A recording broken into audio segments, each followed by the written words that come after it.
Za užinu Branislav Babić-Kebra, frontman legendarne novosadske grupe Obojeni program, govori o alternativi Nekad i sad.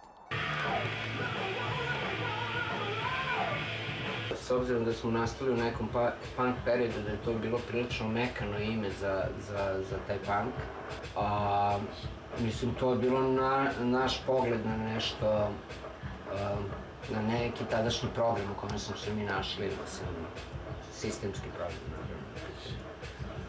I mi smo ga obojili na svoj način. Onda je u ono vreme kao bilo super da se zoveš električni orgazam. Ovo je frižider.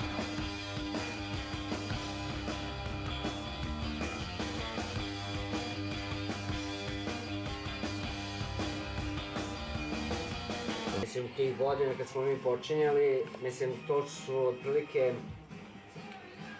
godine kada, znači, život u nekoj iz tog ugla perspektivnoj zemlji koja se zove Jugoslavija i koja je onako kao u jednom trenutku bila jako blizu tih nekih normalnih dešavanja u Evropi. Krajem 70-ih i početkom 80-ih evropska scena po pitanju muzike, punk, new wave, totalno ludilo. Mi smo u to vreme bili klinci i totalno sve to naravno prepoznali i imali tu sreću da smo živjeli stvarno u neko vreme kad je jedan muzički pravac nastajao. Taj punk i novi talas, mislim, bio je vrlo ekstreman i za mnogo razvijenije sredine nego što je tada bila naša. Mi smo tada, naravno, pre svega razmišljali o muzici, u to vreme su bili, ne znam, poznate neke i kao velike grupe na ovim prostorima bile tipa Riblje čorba, Belo dugme. To je bilo onako, mislim, neka stvar koja je nas tada užasno nervirala. Bogu hvala, sve se to vratilo, pa nas i dalje nervira. Mislim da su svi ti naši bivši prostori onako